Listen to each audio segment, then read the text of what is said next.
지난주에 발표한 법정연차 20일을 이제 5일을 늘리는 그런 정책에 대해서 많은 언론인들과 국민들 그리고 지역 주민들이 호응을 해 주셨습니다.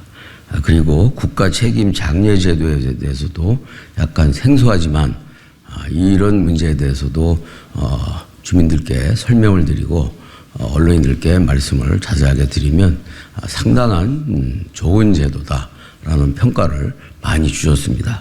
이에 힘을 입어서 오늘 저의 입법정책 3호와 4호를 동시에 발표하려고 이 자리에 섰습니다. 먼저 첫 번째 공약입니다. 오늘의 첫 번째 공약, 그러니까 저의 입법 3호 공약이 되겠습니다.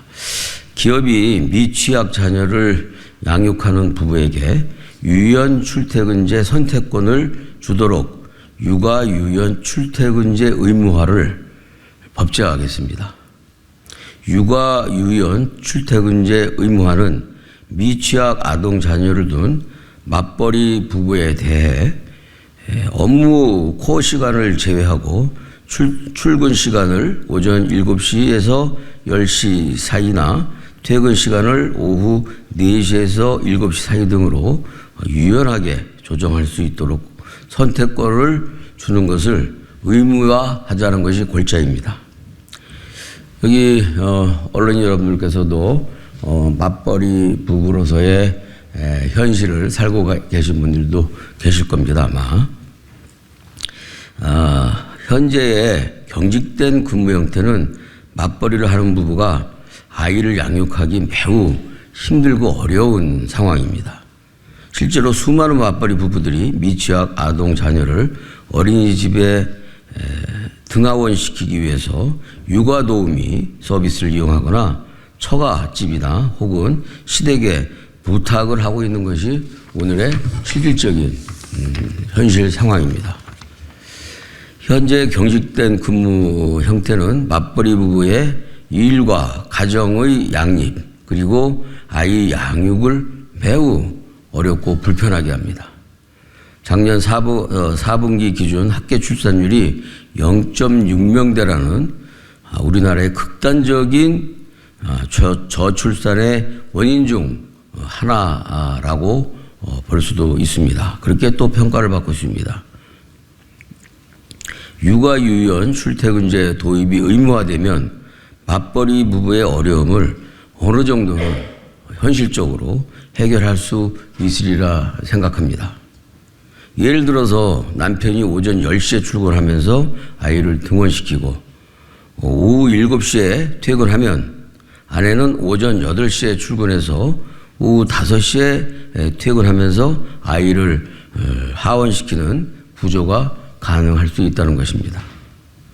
실제로 일본도 내년부터 최근 2025년부터 모든 기업이 유연 근무제, 재택근무, 단시간 근무 중 2개 이상의 제도를 채택하도록 하는 법을 마련해서 제정을 했습니다. 제가 릴레이 공약 1호로 발표했던 20년간 요지부동이었던 연차 15일을 22일로 늘리는 법안과 함께 육아 유연 출퇴근제 의무 도입은 전 근대적이고 비정상적인 생활과 여가 문화를 근본적으로 바꾸고 국민 생활의 패러다임을 바꿀 수 있는 작지만 매우 큰 걸음이 되리라 저는 생각합니다. 두 번째의 생활 공약은 초중고 학생 학원비 세액 공제 도입과 공제율을 현행 15%에서 30%로 확대 적용하자는 것입니다. 이 또한 입법으로서 가능한 일입니다. 현재는 미취학 자녀들의 교육비에 대해서 한 명당 최대 300만 원의 지출에 대해서 15%까지 세액 공제를 해주고 있습니다. 만약 최대로 공제를 받을 경우에는 총 연간 45만 원을 정산시에 공제받을 수 있는 것이 현재의 상황입니다. 문제는 취학 전 아동의 경우에만 학원뿐만 아니라 태권도장, 수영 강습과 같은 체육시설, 그리고 수강료에 대해서도 세액공제를 적용해 주고 있는데, 취학 자녀를 둔 부모에게는 이런 것들이 적용이 안 될 뿐만 아니라 수업료와 급식비 등에만 이런 한정해서 이와 같은 혜택을 주고 있다는 것입니다. 따라서 많은 학부모들이 학생들의 학원비 지출에 대한 세액공제를 확대하자라는 요청이 현실적으로 저변에 많이 깔려 있습니다. 국회에서 이와 같은 문제를 그동안 심의를 하지 않거나 외면하고 있었던 것입니다. 정쟁에 몰두하고 방탄에 몰두하다 보니 그랬을 수밖에 없을 거라 생각이 됩니다. 학원비는 자녀가 성장할수록 커지는데 초, 중, 고교생 학부모에게 학원비 세액 공제 대상을 오히려 줄이는 것은 이치에 맞지도 않고 대단히 불합리하다고 생각합니다. 또한 저는 교육비 세액 공제율을 현행 15%에서 30%로 늘리는 법안도 함께 제출할 것입니다. 만약 공제율을 30%로 2배로 늘릴 경우 1인당 받을 수 있는 세액 공제 규모는 45만 원에서 90만 원으로 2배 늘어나게 됩니다. 연간 100만 원의 실질적인 가처분 소득이 늘어난다고 볼 수 있을 것입니다. 작년 학생 1인당 월 평균 사교육비는 43만 4천 원으로 통계되어 있습니다. 10년 전인 2013년 23만 5천 원과 비교하면 80%, 약 2배 가까이 급증했습니다. 최근에는 인플레이션 때문에 더욱 가파르게 상승하고 있고 학부모들의 고통과 등이 정말 휘어질 지경입니다.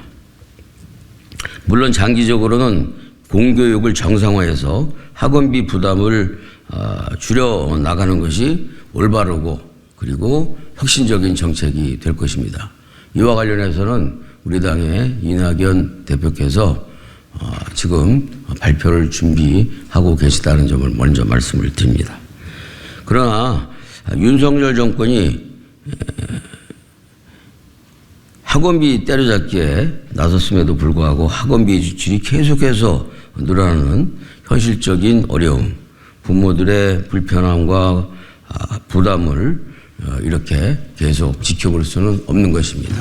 당장에 고통받고 있는 우리 학부형들의 부담과 불편을 줄이는 노력을 정치권에서 해야 된다고 생각을 합니다.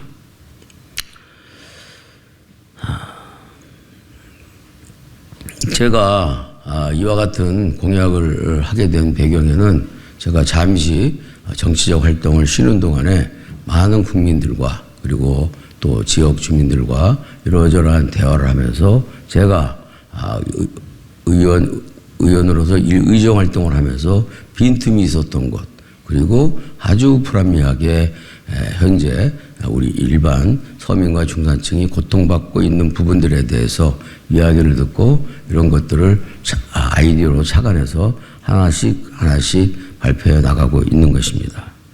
현재 총선 국면이 방탄 대 방탄, 심판 대 심판으로 이렇게 가고 있습니다. 방탄 대 방탄, 심판 대 심판 이후에는 무엇을 어떻게 할 것입니까? 선거라고 하는 것은 국민의 생활과 불편을 해소하고 그리고 국민의 생활에 도움이 될 수 있는 획기적이고 그리고 혁신적인 정책과 아이디어를 집약해서 국민들께 제안하고 그리고 그걸 통해서 선택받는 것이 건강한 민주주의 국가에서의 일반적인 선거인데, 도대체 지금의 현실은 이재명의 방탄과 윤석열의 방탄이 맞부딪혔고 내내 지금은 또 윤석열 심판과 윤석열 정권 심판과 그리고 이재명 방탄 심판에 대한 방탄의 싸움으로 변질되어 가고 있습니다. 그런 저희들도 마찬가지로 이와 관련해서 윤석열 정부의 정권의 국정 실패에 대해서 세밀히에서도 당연히 국민과 함께 심판해야 한다고 생각하고 심판을 주장하고 있습니다.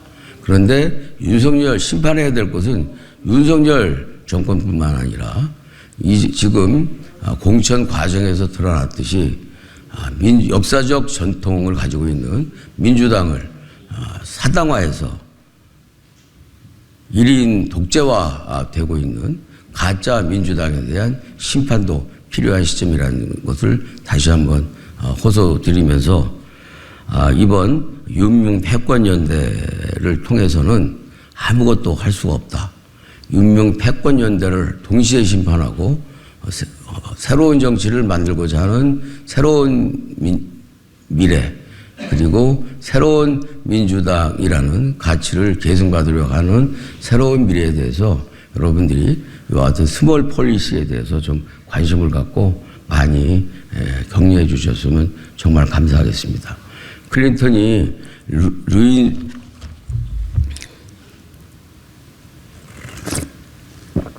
클린턴 대통령이 루인스키 스캔들로 인해서 재선이 어려울 당시에 이와 같이 국민의 불편과 국민의 생활 패러다임을 바꿀 수 있는 작지만 생활 변혁 정책들에 대한 국민들의 집중적인 선택과 관심으로 클린턴이 재선에 성공했던 그런 역사적 사실이 있고 이번 선거가 심판은 물론이고 플러스 알파 국민 생활의 패러다임을 바꾸는 스몰 폴리시에 대해서 새로운 미래의 새로운 정책, 새로운 미래의 새로운 비전 그리고 70년 민주당의 역사가 지켜왔던 중산층과 서민의 정당인 그 정체성을 과연 어느 정당이 계승받고 있는 것인지에 대해서 우리 국민들이 잘 판단할 수 있도록